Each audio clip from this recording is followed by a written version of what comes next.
Do you have hair and wear t-shirts sometimes? Do you believe that fate only takes you so far and the rest is up to you? Do your shoes serve an orthopedic function?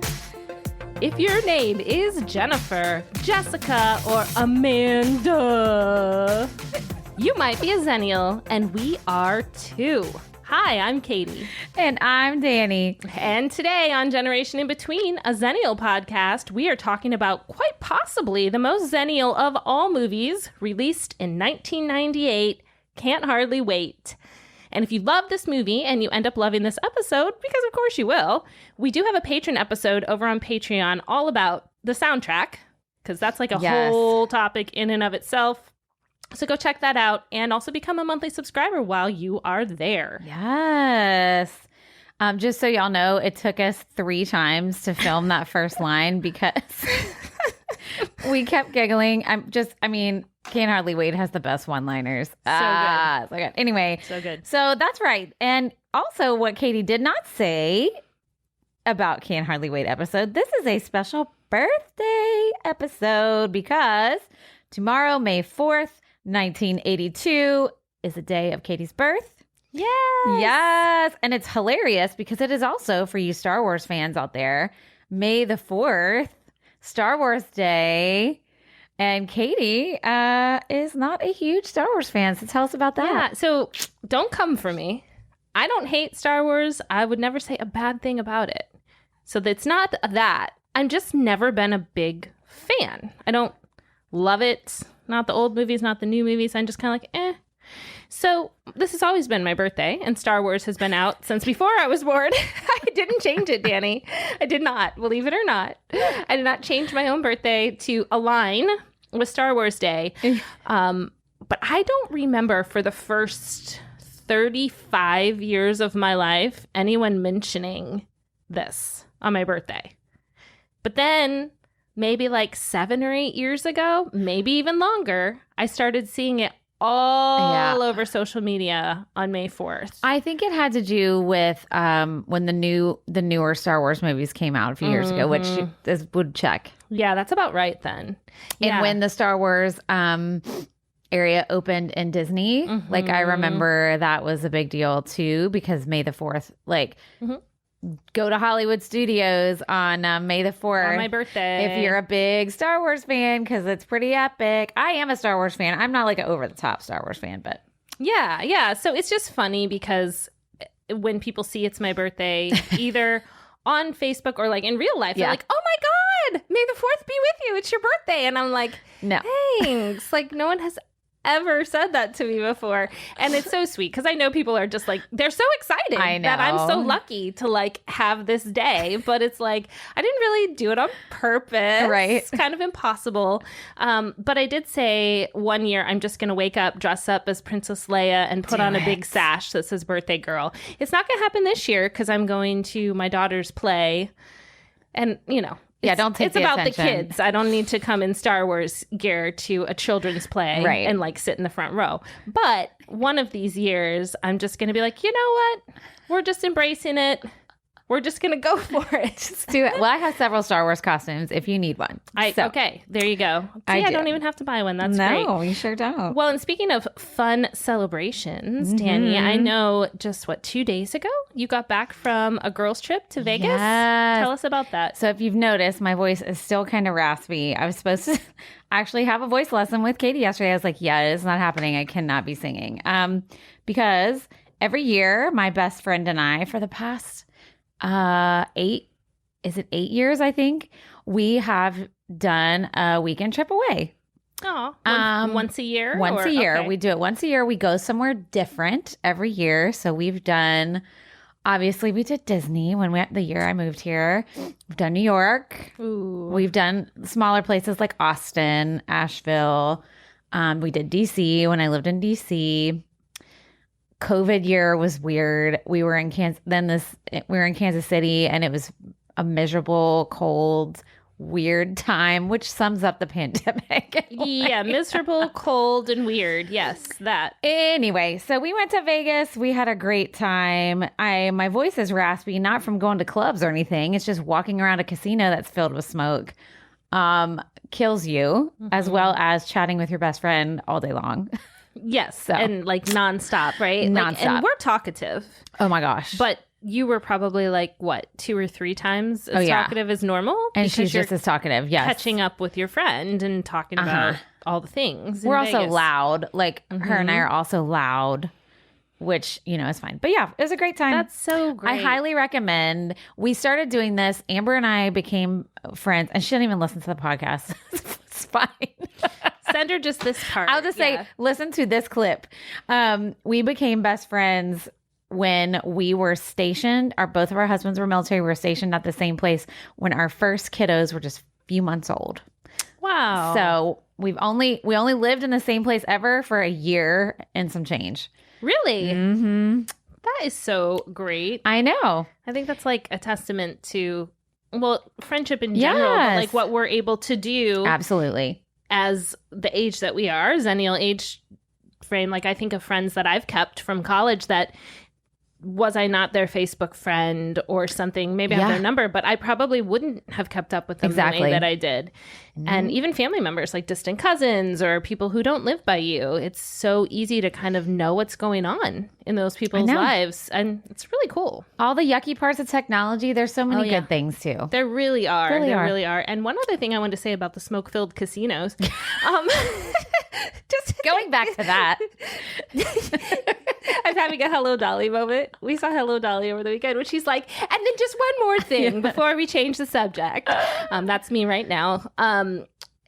I remember I had a little flashback to when I was in high school. I worked at, I won't name it, but a breakfast-centric establishment. And they still, I won't throw them under the bus. Maybe I should. Centric. Oh my God, I love that. Yeah. So they had a smoking and non-smoking section. Oh, yeah. Because that's very Xennial. Yes. I remember when you could smoke on planes. Like 15 or 16, I worked in the smoking section and I would go home and just be coughing and feel like crud, to the point that I remember asking my manager, I was like, and I was, a singer and like in stuff. I remember I got like horrible laryngitis before a show one weekend, or bronchitis or something. Yes. And I was like, I can't work in the smoke. Like, you cannot schedule me in the smoking section. I'm like, well, everyone has to take a turn. You can't just pick where you're going to be. Can you imagine? That could never happen these days. Maybe I should say who it is. Yeah. Go be like, hi. That would never happen these days. Never, ever. But anyway, that just made me think of that. All right. So now we're going to go right on to the movie because let's go. Let's do it. Okay. So here's how it's going to work. First of all, if you haven't seen the movie, I think you're still going to enjoy this. If you'd like to see it, I did watch it again on Amazon Prime, but it's honestly everywhere. Yeah. I think you have to rent it. I don't think it's free anywhere. But it's funny. I went to rent it on Amazon Prime and it was like, you own this movie. So I must have bought it at some point. Oh my God, that's hilarious. You didn't even know you had it? I didn't even know I owned it. I was like, that's so funny. Okay, cool. I probably bought it who knows how long ago. So I didn't have to pay for it again. So that was nice. Okay, happy surprise there. Yeah, that was good. Happy birthday to me. Yeah. So first, I'm going to give a bit of an overview of the movie. Okay. And the big names that were in it. And then we're going to go ahead and talk about our good and bad points of the film. So if you've tuned into our series on here, Nostalgic or Problematic, and we're rewatching Dawson's Creek, you know that we have a very official way of reviewing those episodes. We're going to do that today. Dani, can you explain how that works? We are so fancy and so official. So when I take notes when I'm watching something, I use smiley faces and sad faces. Katie uses hearts and red X's to keep track of our happies and sads. Yes. So we're going to do that today for Can't Hardly Wait and see how many of ours align with each other. Yeah. And I don't think we've ever had one that we disagreed on. I'm trying to think. I don't know.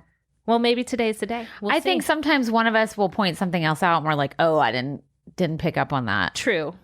Yeah, because we haven't looked at each other's before this. No. That's the other thing. So she's reading hers. So we don't know what the other person thought, really. We try not to talk about it either, other than watch it, take your notes, and then we'll talk on the air. Yeah. So I'm saying this is not an official episode of Nostalgic or Problematic because I love this movie so much that I am too scared to have to label it as problematic. And it's my birthday and you can't make me. But I will, with that being said, I do have some problematic things I wrote down. So it doesn't get a total pass from me. I mean, it was the 90s. So like, yeah.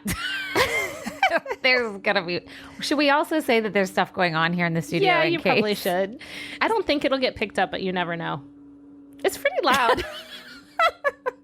Katie's having some work done here at our studio today. They're fixing ceilings. So they are. Anyways, so if you hear like maybe what you're hearing right now, that's what that is. All right. So let me start with the official overview of the film. I got this from IMDb. A complete graduating class consisting of beautiful girls, geeks, and promising footballers what? Assemble at a rich classmate's residence for a party. Interesting developments follow at the get-together. Who wrote that? An 85-year-old? It's a horrible synopsis. An 85-year-old British man? I know. Footballers? What? I'm so confused. Well, anyway, so that wasn't great. So then I went on Google and got a better one. I wouldn't say it's wrong, but it's not quite it. Okay, so here we go. This is the synopsis I got from Google. Literally Google, not a source. It was like Google's generative AI. Oh, yeah. But I think it actually did a pretty good job. Okay, here we go. School's out, and an entire graduating class, from football stars and cool girls to complete nerds, gathers at a wealthy classmate's home for a party. There, the artistic Preston hopes to move in on Amanda, the beauty he has admired from afar for years.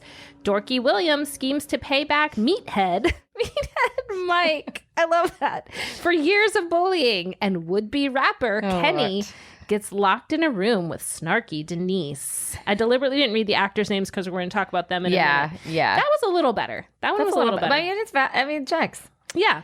So just to kind of put this in context, other popular teen movies of the same era, right? So this was in 1998. So in 1999, we had She's All That and Drive Me Crazy, which Britney Spears had a song about, and then her music video referenced that movie, and it had someone who's also in Can't Hardly Wait, Melissa Joan Hart, in the Britney video, and she's also in Can't Hardly Wait. She was in that video. Yeah. That's right. And they wore that like green. Yeah. It was really good. Okay. So Can't Hardly Wait was released June 12th, 1998, which checks. I remember seeing it summer break. It grossed over $8 million in its opening weekend, and overall grossed over $25 million, close to 26, which was more than double its production budget. So a success. I feel like the mid to late 90s were big old teen movie powerhouse For times. sure. Like, yes. Mm-hmm. And this is also when we saw like I Know What You Did Last Summer, the Scream movies, like all around this time. Mid to late 90s, yeah, for sure. I know we've talked about this before. I was going to the movies to see this stuff. You probably were too. Yeah. Let alone any adults who are like, oh, I want to see that movie. So big name stars. This movie, oh my gosh, I swear every scene, another one popped up. The cameos, they were fantastic. So good. So I don't even have everyone here, but these were just some of the big names in there. Okay, so we've got Ethan Embry, Lauren Ambrose, who went on, I think she went on to 6 Feet Under not long after that. A good show. Seth Green, right? Okay, Family Guy, Austin Powers. Jason Segal, this was his movie debut, right? He went on to How I Met Your Mother, and was it Forgetting Sarah Marshall? Yes. Is that the name of it? Yes. Yeah, so he's been in a bunch of stuff. Jamie Presley, who's been in a bunch of stuff. She was in My Name is Earl and other shows like that. She's one of the friends. She was in Joe Dirt. Joe Dirt! That's right! Oh my God, Joe Dirt. Among other things. Among other things, of course. Peter Fascianelli, who plays Mike Dexter. He's been in all sorts of stuff. Just a good-looking guy, too. Melissa Joan Hart, right? Clarissa Explains It All. Sabrina the Teenage Witch. Donald Faison. He was on Scrubs. Yes. Selma Blair. And Clueless. He was in Clueless. Yeah, he was in Clueless. He was Murray. Right around then, Murray. And then Selma Blair, who's been in all sorts of things. What was it? Cruel Intentions. Right around this time. Breckin Meyer. Breckin Meyer, oh my God, what has he been in? He was in, was he in Road Trip? The one with Tom Green? Oh my God, Tom Green, that's a time capsule. Oh, I don't know. I think he was. Breckin Meyer, wasn't he also in Clueless? Yeah, he was. You're right. Well, didn't he play the skateboard guy? Yeah. Okay. You're right. His hair was longer, but that's him. Yeah. Jenna Elfman, who was a little older than all the teens, right? Dharma. Yes. And of course, Oh, yes. Amanda Beckett herself. We love a Jennifer around here, and we really love Jennifer Love Hewitt. Yes. Love, love, love her. So this was actually, I was surprised. This was actually written and directed by a man and a woman. Oh, Deborah interesting. Kaplan and Harry Elfont. Because, and we'll get to this, when I was watching it, I was kind of like, all these stories are the men's stories. Like, even Amanda's is kind of like told by everyone else. Anyway, so I thought, so then when I saw that there was a woman who uprighted, I thought that was a little odd. That surprises me a bit. But, I mean, it's fine. So it really wasn't nominated for many awards. However, Jennifer Love Hewitt did get a nomination in 1999 for the MTV Movie Awards for Best Female Performer. Not everyone loves this movie, though. I was scouring different reviews.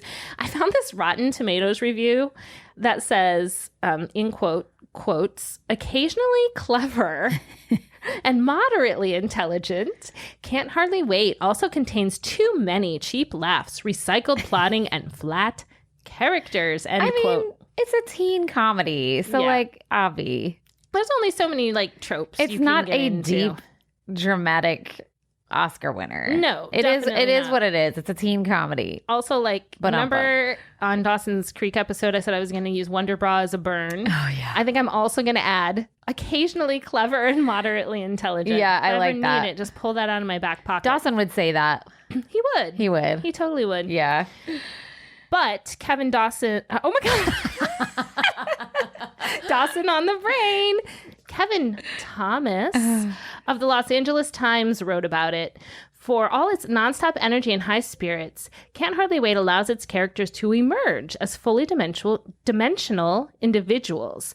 They've been written with care and perception and played with equal aplomb by a roster of talented young actors. I mean, that's a little fancy wording for the whatever. For what this movie is. For what it is. But I will say that last line, roster of talented young actors, true. Boy, did that end up being true. My right? gosh. Right. So, Dani, what memory do you have of seeing this movie for the first time? Okay. So, I graduated the month before this movie came out. So, I went and saw this in the theater on summer vacation after my senior year, which was great because they were class of 98. In the movie, the opening scene is their graduation ceremony. They're going to a party that night. So that was like my class, right? Mm-hmm. So that was like my class. And I was just thinking too, this is like a Xennial movie, but I think it's kind of interesting because it's for the younger Xennial, really, I think, because we're 1977. Right, is the first start year of Xennial goes to 83. I was born in 80, so I'm like right in the middle. So I feel like maybe the older Xennials out there maybe have never seen it because they were already in college. Yeah, and maybe they don't want to watch a high school teen movie. So maybe those of us who are my 1980, 81, 82, 83, maybe those of us. So I don't know. I was thinking about that as we were talking. Let us know. But anyways, so I remember seeing that at the theater. I loved it. I cracked up. My friends and I had a great old Friday night or whatever.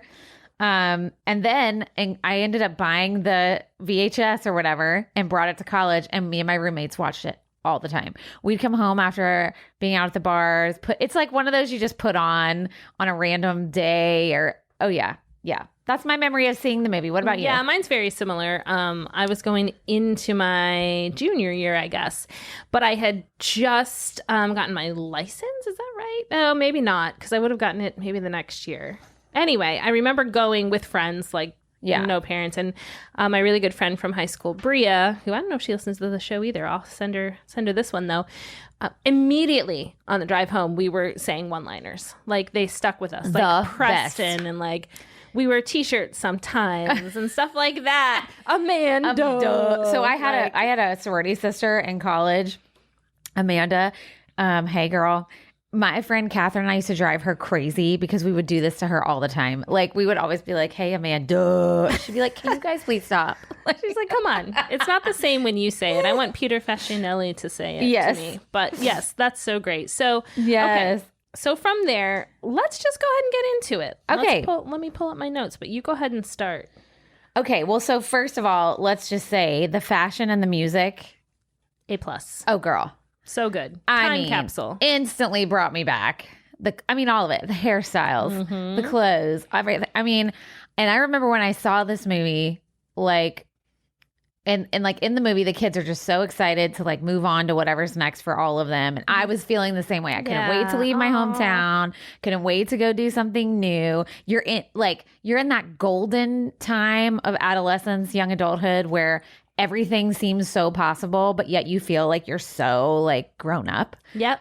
Right? You're so not. Totally. But like you feel like you are, and Yeah. like everything seems like college is going to be epic or working is going to be epic and like all these. So it's like this golden time. And that's where all these kids were in the movie as well. So I could like totally relate. But like the fashion and the music, the So good. soundtrack, which we're going to talk about on our Patreon episode, but loved it. I used to listen to that soundtrack all the time. I think we even mentioned that too. when we were looking through my CD. Yeah, I loved it. Was it 2-disc? I feel No. like it was just one. It had was just so one. many songs. Yeah, it was So just many. one. Okay.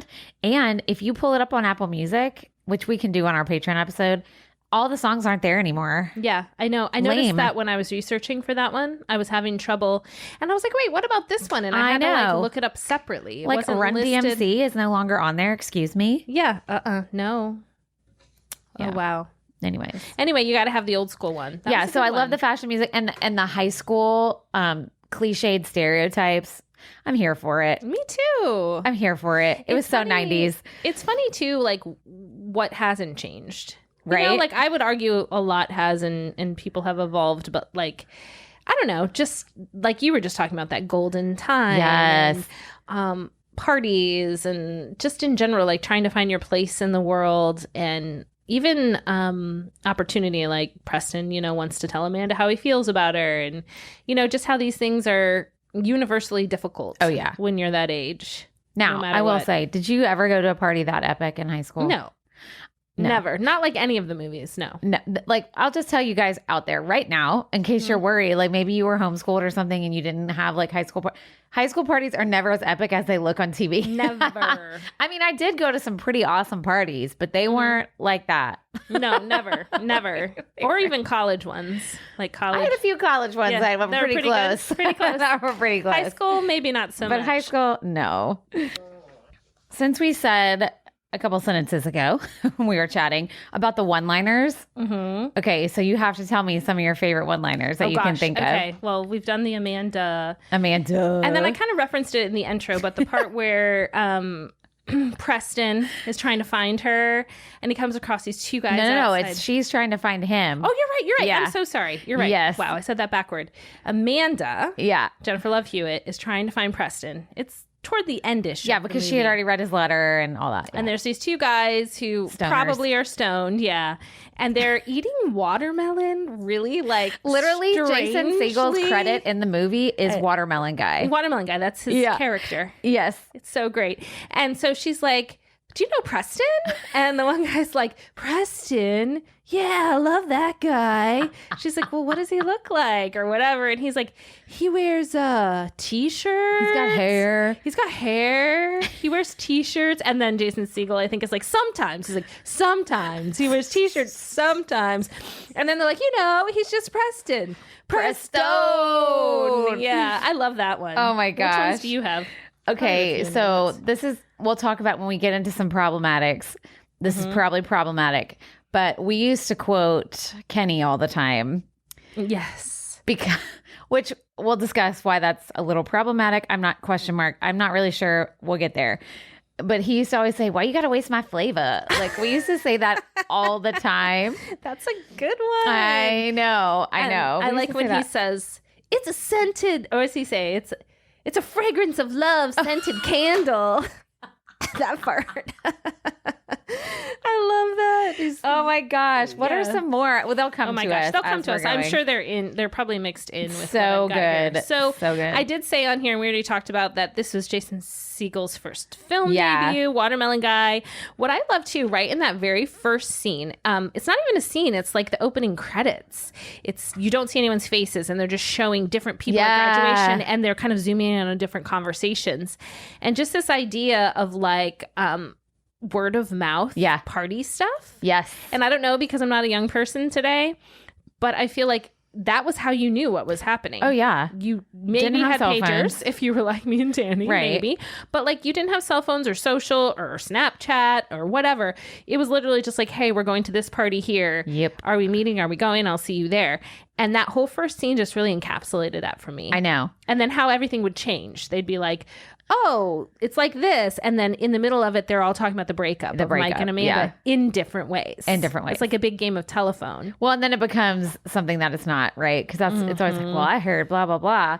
Yeah, it's crazy too. You know, speaking of that, like there was no phones, whatever. Like that's how you found out what you were doing on Friday. And it'd be like, well, okay, well, we have to meet somewhere at a certain time. Because once you said it, it had to happen. There's no way to tell anybody. Like, right. Yeah. But what I did love was that I love this in older movies when I watch them. At the party, nobody is on a screen. Wow. Right? Yeah. So think about it. There's nobody on a screen. Everybody is forced to interact. In fact, the scene where Denise, because she's like antisocial, introvert, whatever, and Preston's like, you're going to be okay. And he like leaves her. And then it shows her for like a montage of like her trying to like deal with herself in this social situation. And like trying to talk to people and they wouldn't talk to her. She had that brownie thrown on her face, you know, all the things. But I'm like, okay, if that was to happen nowadays, she would have just gotten on her phone in a corner and sat there. But it forced her out of her comfort zone and made her, not that you have to be forced out of your comfort zone all the time, but you have to learn how to navigate social situations. Well, and it's just such a juxtaposition to today. It is. I don't think there's, you know, obviously anything wrong with, and I do it too, when you're waiting and you need to get on your phone or you don't want to talk to people and that's your body language cue, you know? But I also hate it. I mean, yeah. Like, it's everybody's default. Well, I guess that's what I mean. Like, it's so far, it's all the time. Right. As opposed to like the movie where we're seeing it being, and even at graduation, people probably would be looking at their phones instead of like talking to each other. Like posting on Insta and their hats. It's just a different time. I watched that with kids because like my youngest does not have a phone yet. Right. He's only 11. So he'll get one when we need him to have one and we don't need him to have one yet. But, it's always interesting to me to see my other kiddo who's 17 with all his peeps because they all have their phone out constantly. I'm sure your teenagers are the same. And it's just bizarre because they don't know how to like socialize without it. Like they use their phones to socialize. Right. Do you know what I mean? I do. I totally do. It's so weird. So I was watching that the whole time in the movie. I was like, look at that. Look at that party. Nobody's videoing. Nobody's posting on socials. Nobody's hiding away in their phones or looking to see. Everybody was in the moment. You were forced to live in the moment 24/7. Even if it was weird. And often in this movie and in real life. Yes. It was. But it was okay to not always be perfect and to be awkward. Yeah, that's a good point. Right? My next one that I put just as something I loved was the strawberry Pop-Tart reference. Oh, I have that too. Their little meet cute. Their little 90s meet cute. Over the strawberry Pop-Tart. So you want to explain for listeners what we're talking about? So, okay. I love me a good meet cute in a movie. And if y'all don't know what that means, it's exactly what it sounds like. In romantic comedies, it's the little moment where the two characters meet and it's in a cute way. So that's why it's called a meet cute, right? Preston met Amanda. He's like tells a story of his flashback. He's reliving as he's talking to Denise and she's like, great, are you going to tell the story again? And he's like, yes. And so they met when she was a new student, freshman year.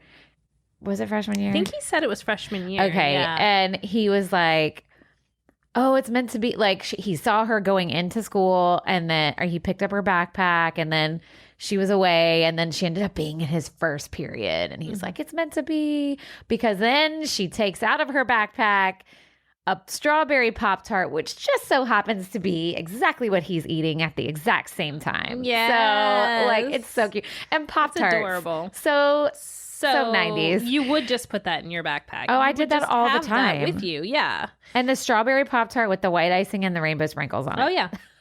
Oh, yeah. And that's what they have in the movie, I think. know. Yeah. Oh, my God. It's so good. Yeah. So good. I love that one. let me see. I have a problematic after that because I kind of was writing these down in order. Do you want to save it till the end? Yeah, Like, let's do happy. Let's save it. Yeah, let's save Okay, so problems. my next one I already mentioned, the Fragrance of Love scented candle. I thought that was really, really funny. And then, like, this is like a bigger than just a one-liner thing, but Preston's letter. Yes. That he wrote to Amanda and has rewritten feasibly for like the past 4 years. Right. And Denise kind of makes fun of it. She's like, oh, the letter that you blah, blah, blah, blah, blah, you know. I just think it's so sweet.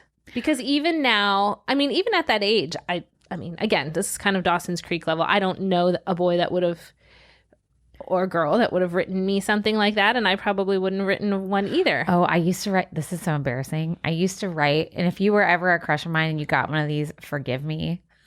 Oh my God. I totally used to write notes like that. And then I would mail them. This is kind of psycho, actually. I shouldn't even say I did this. I'm so embarrassed. I've been married for 20 years, though, so I'm not a loser, okay? I was, though. I used to write them and mail them to their houses. That's creepy, right? I mean... Yes. Nowadays it might be. I only did that a couple so times. So many other ways to communicate it. But I feel like... Isn't that funny? If it's actually maybe, if you think about it, hear me out, maybe non-creepy because they can process it in their own time. Well, true. And throw it in the garbage. And throw it in the trash without you hovering. You know? I mean, like, I could see it. I can't believe I just admitted that and we're recording this. Well, you know what? It's fine. It made me who I am. It's fine. And you know what? There's probably some listeners who are like, same. Like, probably not. But or like, let me they're dust like, off, wow, Dani. off that Dani letter. Or if they were friends of mine back then, they're going to be like, oh, I remember when you did that. You're so weird. I was weird. And that's so okay. much. You know what? I have big feelings. But I'm saying that was happy for me that Preston did that. Yeah. I liked that. And Preston had big feelings. See, I needed a Preston. No, because that would have been bad. I didn't like people who were like me. Right. You were a Preston. I was a Preston. You needed an Amanda. I know. That's what you needed. I got one eventually. Yes, you did. But it wasn't someone you mailed a letter to, right? Oh, no, I got over that. Okay. That's probably good. Katie was like, does Troy have a letter? Oh my God. Okay, so speaking of Preston, I loved that they had a completely platonic relationship between him and Denise. They were like best friends. I loved that because you didn't have that a lot in 90s movies. Like you didn't have that a lot. There was always like some underlying sexual tension or they ended up dating or even on Dawson's Creek. Right. Like, you know, but they were just friends. They were best friends. Like they had some joke about going out like for a week in middle school or something silly. But like they were best friends and it was platonic and I loved that. And they talked to each other about everything. Yep. And I thought that was a very cool thing to notice during that time because it just was not. And I felt like it was equally accountable. And what I mean by that was like she was calling him out on his like, she's like, either you give her the letter or you don't, like stop waffling. But then on the other hand, he was saying stuff to her like, come on, like come out of your shell or whatever. Like it wasn't like just him harping on her or her harping on him. It was mutual. Like that was like the agreement of their relationship that they were going to be honest with each other and push each other a little bit. And I liked too that like they tried to encourage each other to go out of their comfort, but also accepted each other for how they were. Totally. Right? Totally. Yeah. I loved that too. That was a good one. Yeah. I also put the Melissa Joan Hart yearbook stuff. And then I said, so relatable to me. Oh my gosh. I don't know that I was that person necessarily in high school, but I'm currently the person who's like, okay, hold this way. Time for a picture. That's okay, Amber. My friend Amber is that way. Maybe it's a Taurus thing. Blah, blah, blah. And maybe it is. I wonder. I mean, Ooh, obviously Melissa Joan Hart was playing a character. Well, right. I know. Still. But yeah, it was, I'm very much like, as far as sentimental goes those things, like even to my kids, if they're like rolling their eyes, like you don't need a picture of my poster for school. Yes, you do. I'm like, yeah, I do. And now my older ones, if something comes up in my memories from like fourth grade, let's say, I'll send it to them like, oh my God, I'm so glad you took, like literally they'll be like, oh, I forgot about that. And I'm like, this is why I do this. Like my son, especially, I'll be like, I don't have to post it anywhere. Right. You just have to want it for yourself. I said, when you are an adult one day and you have kids and you're going to want this stuff. I say that too. And I feel like Melissa Joan Hart's like, it's the memories, people. The memories, people. You know, and I'm like, oh, I feel that so much. I feel you. I also love to take pictures and have it. And I tell my kids the same thing. And I love that she at the time was a pretty big star. Yeah. And she was just this kind of cameo side character. Not even like, oh, haha, look who we have in the movie. It was just like, here she is. Yeah, there she is. This is her with her character. pigtails. Yeah, with her pigtails and her cheering. Okay, well, while we're talking about random characters, 2 that I loved was the band that could not get it together. Love Burger. Oh, so they good. never end up actually playing at the very end. They're like, okay, let's play. And then the cops come. And it was just great. I mean, they were hilarious. And then the kid, I forgot about this, who was randomly stealing crap the whole movie. I wrote that down. The klepto. Oh. The klepto. And it was like subtle but not subtle. So funny. And at the end, he steals like a gumball machine. And like, just every time you see him, he's stealing something else. It was so funny. He was so good. I don't know. Like, I just love that. And then, okay, Mike Dexter and all his like group of friends, which by the way, were in their 20s, I'm sure. They're so old. And Peter Facinelli, he looked like 30. I know. He's a good looking guy, but I was like, super no way good-looking. this dude is like a senior in high school. He was the dad in Twilight, everyone. That's him. I'm he like, was married to Jenny Garth like forever. They're not married forever. anymore. I was trying to remember like something that the younger kids may know. Okay, that's Twilight. it. That's it. Yeah, the millennials will know and him. then I said Jenny Garth, and then everything they're like, just, what? They're like, you lost us again. Okay. But like all his friends, they were all complete douchebags. Sorry. Well, whatever. I'm not sorry. They were just complete what you would think jerks and jock jerks would be. And honestly, I felt like it checked. Like, yeah. I knew people like that, as I'm sure lots of people did who went to American public high school. And to be fair, they don't have to be jocks. They can just be groups of guys who were full of themselves. Like I knew plenty of student athletes who were just fine. Nice as can be. But it was kind of like that pack mentality. Yeah. Where when they were together, they were more awful somehow. It was that toxic masculinity, alpha male vibes. Big time.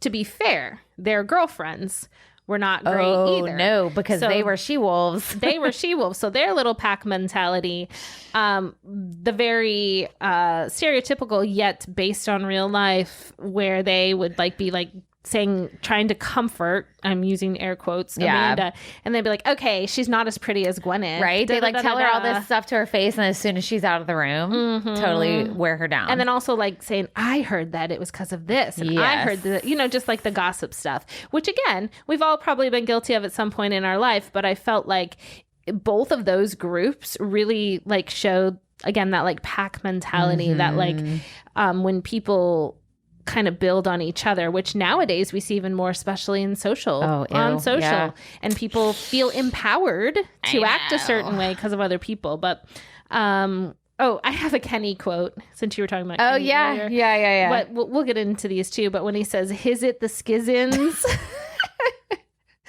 I'm about to his it the skizzins, or whatever he said. Oh my God, he's so funny. He's funny. He's funny, but there's some problematic. We're gonna get there. Definitely. So if you're listening and you're getting mad because you're like, oh no, don't worry. We're gonna talk about that. We're gonna discuss. Okay, so another thing that is also problematic, we'll discuss in a minute.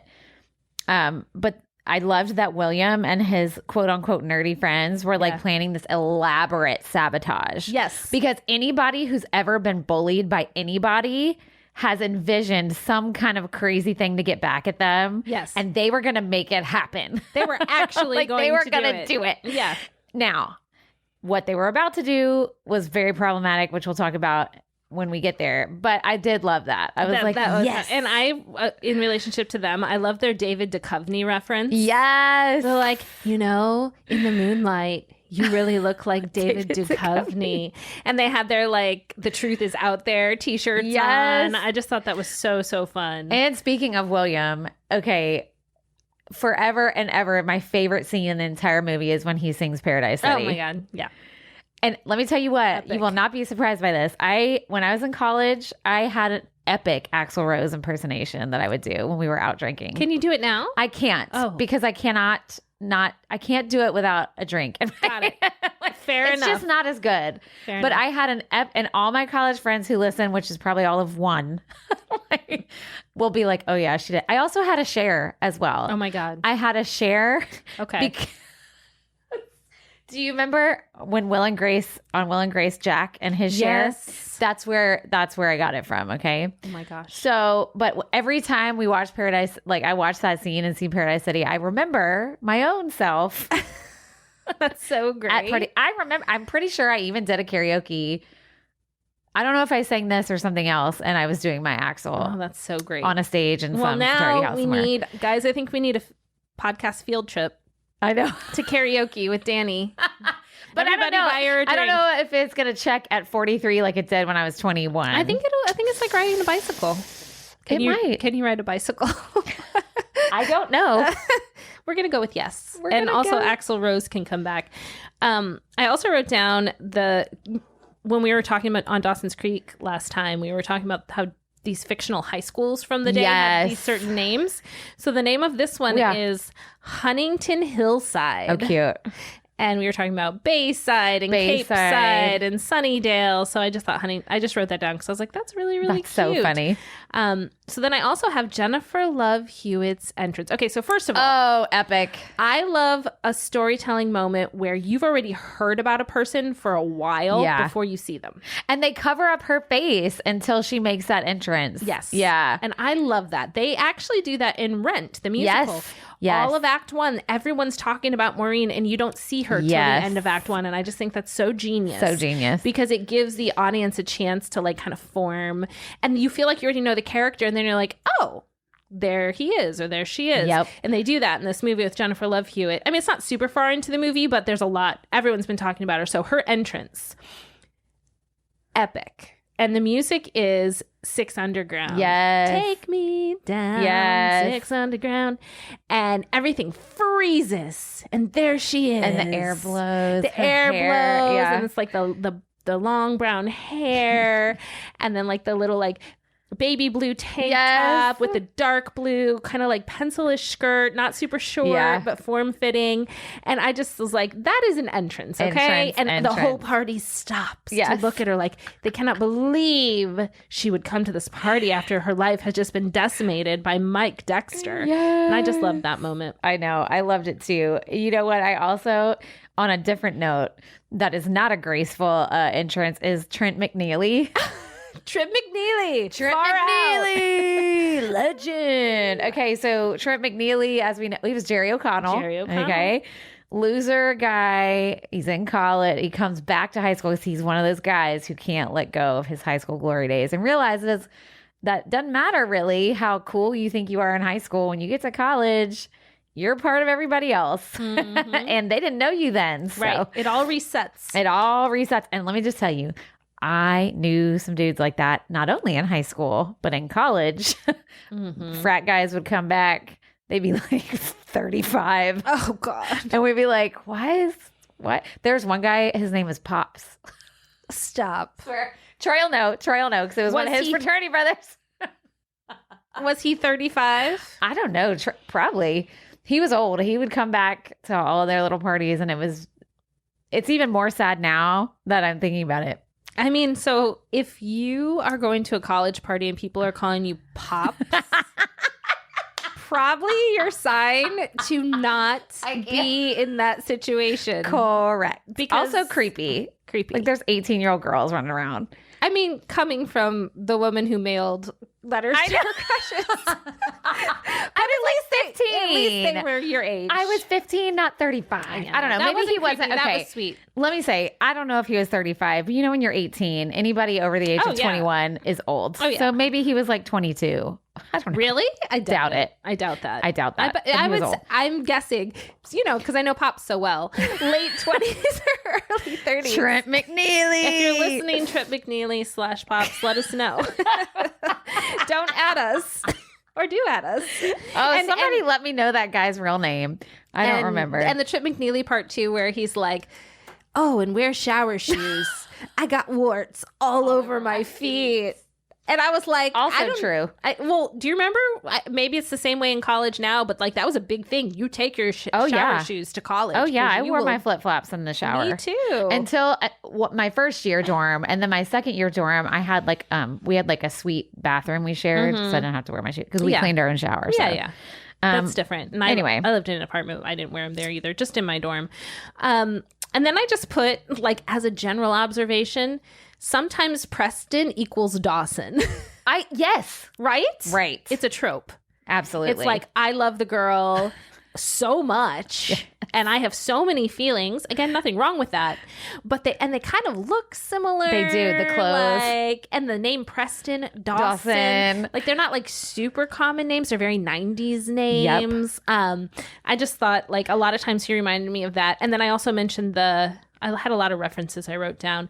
The Brad and Gwyneth reference, because this was when they were like dating. Yes. Which is forever a zillion years ago now. They've had like so many other people they've either married or dated and have had children and all these things, but they're talking about when they were together.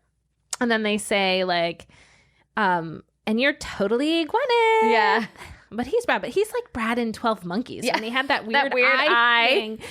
And I was just like, what? A time capsule. Time capsule. And I know. We might have to do a nostalgic or problematic about Gwyneth Paltrow because I know. Loved her. And over the years, my feelings have definitely changed. I wouldn't say I hate her. Maybe we'll do an episode on her. Stay Maybe tuned. Not. Save those feelings. Yeah. We're going to save them. We're going to bottle them up. What do you got? So 2 other things. Okay, well, first of all, at the very end, I'm just going to say I have 3 more little things, and then we can talk about problems. Yeah, I've only got a couple more, too. The very end, the Yaz, they played a Yaz song. They played Only You. Yes. Yeah, I love that. In the coffee shop. In the breakfast-centric in the restaurant. No, it was in the train station.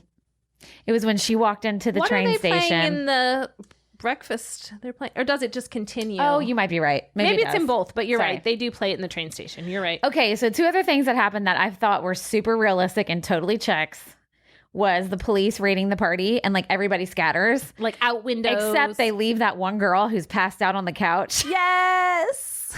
I will say I did have plenty of parties I went to in high school that the cops came to, and college too, because it's underage drinking, obviously. Of course, yeah. Where that is exactly what happens. You run, and it is everybody for themselves. Yep. Leave your friends sleeping on the couch. If you ain't there, too bad. Yeah.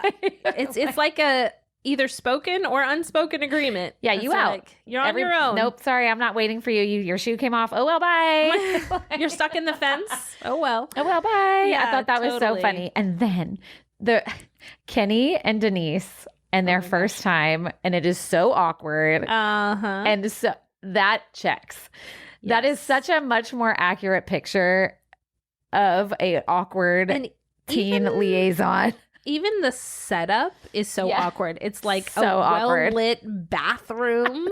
So it's like and they like hit their head on the toilet and like it's like so you feel that moment. You feel it. And then when it's done, they're just like laying there all weird. And like she says, it gets better.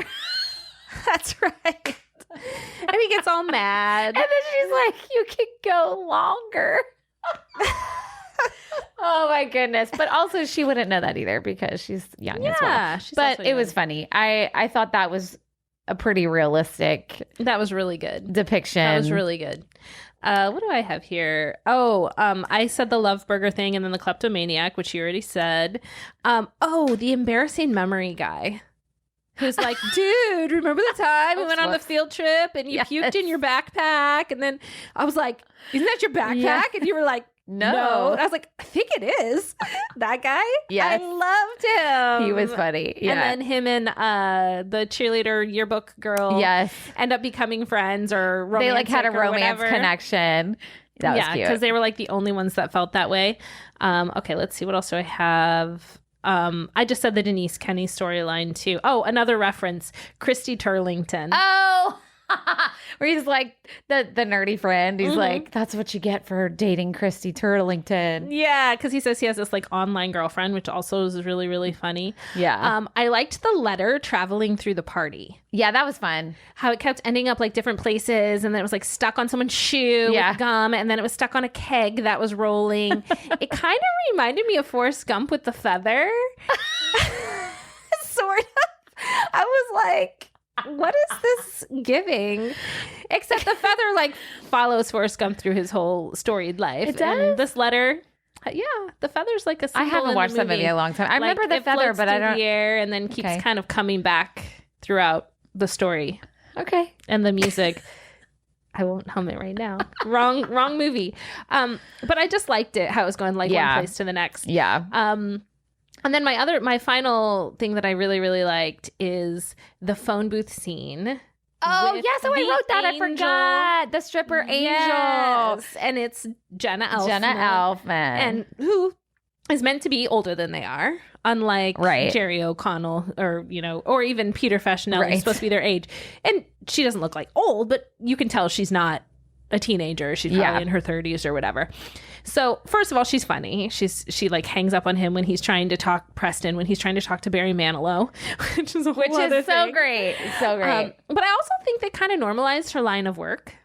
Like they were like, he even makes a comment like, oh, well, da-da-da. And she's like, hey, dude, like you're the one calling Barry Manilow on a payphone. Yeah, and like, I'm the weird one. I'm not weird, you know? And I thought that was cool. Yeah. Because again, lots of problematic things you can get into with sex work and that sort of industry.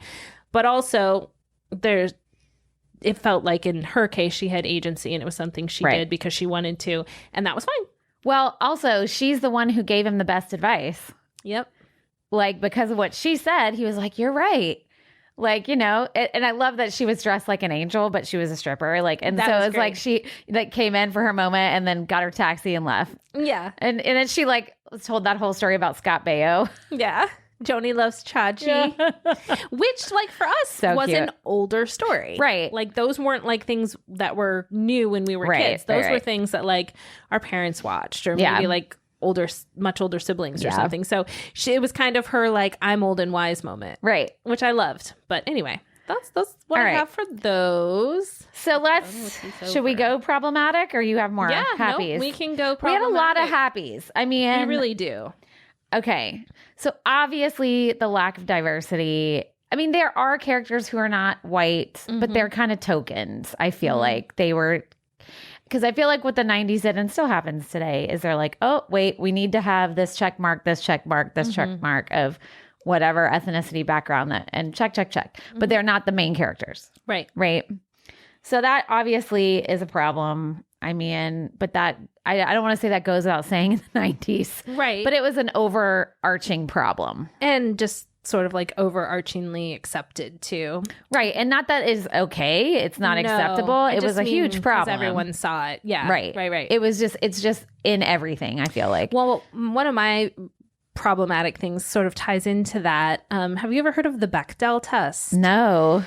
So the Bechdel test, it's this researcher, that's her last name, basically scores films and TV and other media for gender equality. Oh. And so it looks at things like main characters, amount of time men are speaking versus women, even crowd scenes. Okay. Like the party scene, for example, or even graduation. And they score it. And if you have at least half female or like not non-traditional male, right? Like other characters, it passes. So like this movie did not pass the Bechdel test. Even the crowd scenes, you could so easily just be like, literally in your casting, 50% of this crowd is female or female presenting, and 50% is male presenting. But if you look, most of the people in the crowd, unless it's like a woman they're talking about. Right. Another thing the Bechdel test has to pass is 2 women have to have a conversation that doesn't involve a man. A man, yes. And it didn't pass that either. Yeah, no shock. I'm not shocked. That's problematic. Yeah. Again, common, and even now. Oh, yeah, still common. The Gina Davis Institute for Gender and Media really does a lot of work in this space. And what they've been doing, Gina Davis herself and then the people on her staff, is they'll read scripts and they'll be like, if there's a character written as a male who can be a female, like, for example, a cop movie or something, and she can be, or a TV show, and this side character can be a woman, do nothing but change the name, or don't change the name. Don't change what she talks about, anything. Just change it to a woman. If you got a crowd, make sure you've got 50 and 50. Like, so that's a problematic thing with this movie. Yeah. And as I mentioned earlier, even though a woman is credited as a co-writer, even Amanda, everyone else is kind of telling her story. Right. I guess when maybe we'll get to it. The cousin. I have that. Okay, we'll get to that. I have it. That's the only time she's kind of in her own words telling the story, but then the whole scene's still about him and like what he's up to. Right. But anyway, yeah. It's through his lens. Correct. But okay, another thing that, speaking of lack of diversity, because this is like all pretty upper middle class, maybe lower middle class, white suburban kids for the most part, right? Also heterosexual. Yep. What I really noticed a lot was if like they would have being gay as an insult or a joke or something negative. Well, and it happened so much, I couldn't even count how many times. Yes. And they use the F word, the slur. Yes. When Kenny's two friends, they see all the like romantic stuff he has in his bag and they say, oh, our boy's Well, and then they also say it again to Mike when he tries to get back together with her, when he's all drunk and he's trying to get back together with her and she says no. And somebody in the crowd yells it. But then William's whole plan, like I was talking about, is problematic, was to set up a fake gay liaison between Mike and a friend of his, because supposedly that would be like really awful and bad. Like it was really evident to me, again, very prevalent in movies from the 90s and 80s and beyond, and still today, getting better. But I was like, it makes me so sad to think of how many young people watched movies then that were gay, and this is the messaging they were getting. Yeah. That the way to bring down this like quote unquote popular guy is to make people think he's gay. Or or just use the words. I mean, it was never used in a positive. It was only negatively or as a joke or something silly, and there was a lot of it. It was a lot, and like I said, there was so much of it I couldn't even keep track. Yeah, so that was a big problem, big time. Yeah. I kind of put a question mark by this one, so which means it's probably problematic. But Kenny's whole virginity story, the whole like 2 nights the night, I'm gonna whatever. Now, again, he wasn't trying to he was looking for consensual sex, kind of. He mentions like finding the drunkest girl at the party, blah, blah, blah, which is horrible. Right. So 2 things here. One, how sad that like he thought this character, and we were presented with this character that like, it's not good to get to high school graduation and still be a virgin. Right. So that's first. That somehow didn't make him good enough or a grown up or a man or whatever, that there's that. But then like also the way it was presented, that women just for that purpose. Right. Yeah. And I'm just going to find one. And so while we're talking about Kenny. Oh boy, here we go. So here's the one that I said, I'm not sure what to think about him. Because here's the thing. His whole thing is this persona that is basically cultural appropriation of hip hop culture, okay? Of African American culture, right? It's things that do not belong to him. And it's this costume he's putting on, which is the exact definition of cultural appropriation. Correct? But it's written about to make him look like it's evident that's what he's doing. And he looks silly because he's trying. But then I was like, well, are we making fun of Kenny, or are we making fun of the culture that he's trying on? Yeah, I think those are great questions to bring up. I always thought we were making fun of Kenny because he was trying to be something that he's not. But do we think that because we are white ladies? Yeah. Sure. Do you know? That's what I kept thinking of. Like, he used to be the one we would quote the most. Like, I mean, because he's comic relief.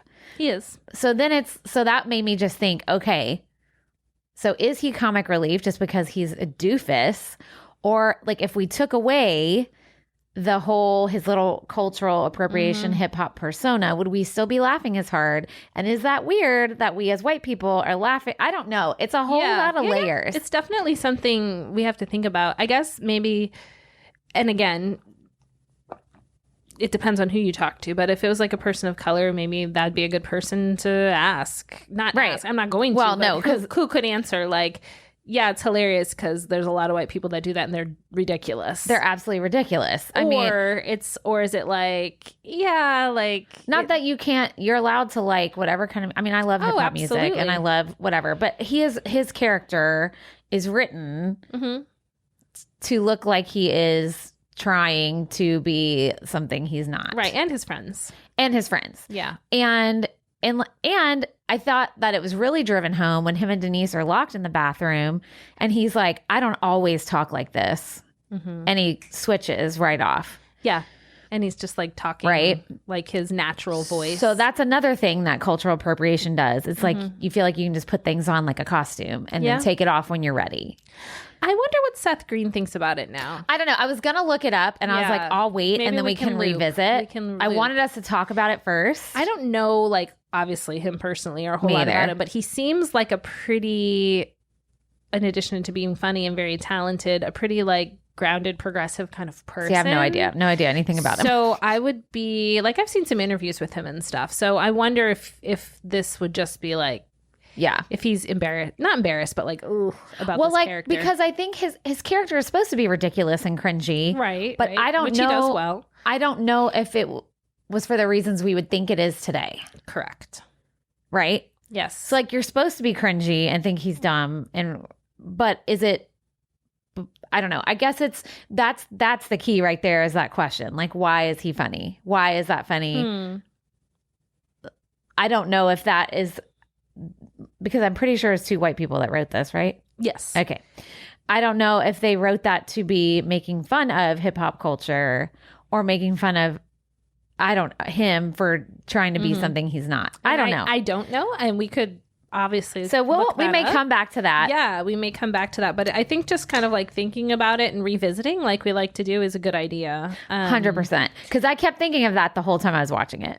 Oh, I wrote down another thing that had to do with the heterosexual norms of the movie. When they're destroying the house and someone writes on the dad in the portrait, I like boys. See, it was just so much. I couldn't keep track. It was everywhere. I couldn't keep track. And it just, honestly, to be quite honest, that broke my heart a lot because I mean, I am a heterosexual female. But I have so many loved ones who are not, and so many loved ones who came of age during that time that had a really hard time coming to grips. Yeah, or even the foreign exchange student storyline. Oh, yes. I forgot to write that down. Yeah, I didn't either, but now it's coming to mind. Yes. So a couple things. Okay, so from what we're talking about right now, he doesn't know English well. Right. So they get him they're trying to teach him English and they teach him to say the phrase, "Would you like to touch my penis?" Yeah, right. And so that's a bad thing to say. Well, and also no one should say that to anyone. And they're just making fun of him, and it's just I don't like it. And it's so stereotypical. It's so stereotypical that he doesn't speak English at all. It's just like I don't like it, and that he's like easily manipulated. I didn't like that. I didn't like that. Like it's almost like he's childlike just because he's from another country, which is so silly. That's not okay. We know that that's not it. Yeah. So that was all I had. Oh, for the cousin. Exes. Oh yeah. I didn't write it down, but yeah, let's discuss. So his name's Ron or something. Is it Ron? I didn't write down his name. So first of all, he looked really old too. Girl. I remember thinking that in 98. Being like, same. How old is this man? Right. Man. I know. Well, so Amanda's like all upset and then he finds her and he's like, "Oh, are you okay?" We find out he's her cousin. And they're talking for like, he even was like playing the piano, and they're like talking and she's spilling her heart out to him. And then he tries to hook up with her. Ugh. And she's like, "You're my cousin." He's like, "By marriage." And I'm like, ew, that's still a cousin. Yeah. And kind of on the same note, just also, yes, we've already said we loved how Preston's such romantic and the whatever, but kind of the commodification of Amanda in the movie. It's so there that you almost don't notice it, where it's like she broke up with Mike. Oh, she's on the market. Who's going to get her? Right. It was kind of gross. It was. I mean, I know some of it was meant to be gross. I know. And she even like told them off. But then she like tells them all off and everything. But then she goes and bees with Preston at the end. Yeah. Yeah. So even though she's making this statement of saying, "I'm not for somebody else and I'm da-da-da," I'm going to be on my own. But then she goes and bees with him anyway. I know. And it's like you kind of had to have that happy wrapped up ending. Yeah. And you're glad like they can find each other. But yeah, making it like okay, one man is done with her. Who's the next man? Was just, I didn't like that at all. Yeah. Especially someone that young. I mean, it's horrible anytime, but it just made me not like that. I know. And like, we didn't have to put the cousin thing in. I don't know. It could be anybody. It could be just like someone like, trying to be nice who then hits I didn't on understand. I think just to make it, I think it was just driving the point home that everybody was trying to hook up with her. Yeah, like, but I guess. Anyways, what else do you have? I guess that's mostly it. I always love a story at the end where they tell you like what they did next. Yes, me and too. At the end of this, they've got like, William went on to do this, or like Amanda and Preston did this, and then Mike did this. I always think those are, I don't know why. They're fun. Love that. Especially I think at that age. Yeah. When I first saw it, because like you said, that like golden age, that golden opportunity, you sort of are like, oh, cool. I could like be a scientist. You're like, look at, he did get revenge because he became rich. And like, yes, exactly. Or like, oh yeah, the guys who are such jerks in high school never make it big in the world, which is actually not true. A lot of them unfortunately do.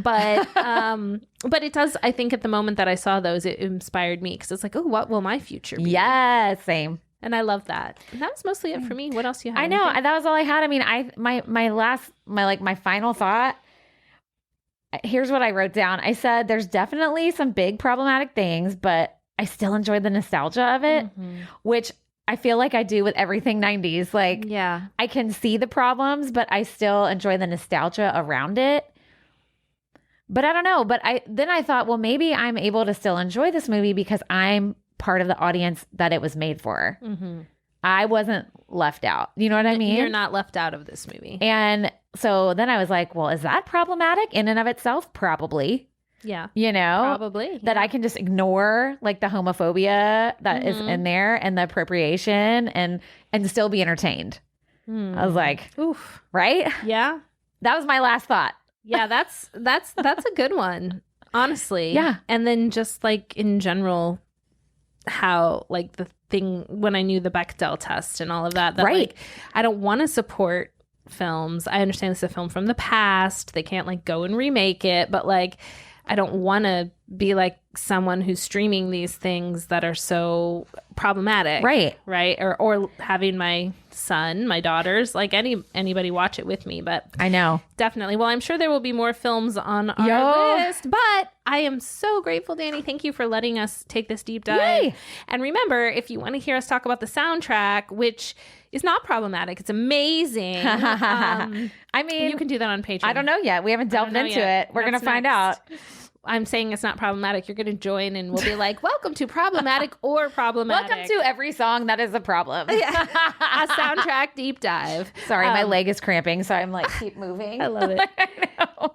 Well, thanks for listening to Generation in Between, a Xennial podcast. If you liked what you heard, please share us with your friends of all generations. Leave us a review wherever you're listening right now. You can also find us, as we said, on patreon.com. You can find us on YouTube. We'll be uploading some content soon, so go ahead and subscribe now so you'll be ready when that comes up.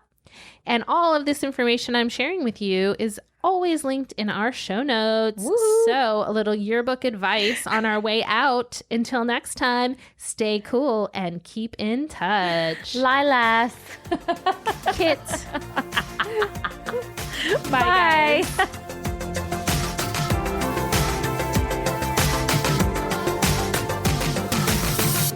Do you have hair and wear t-shirts?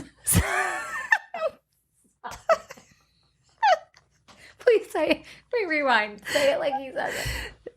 His hair. Okay, sorry. I can do that.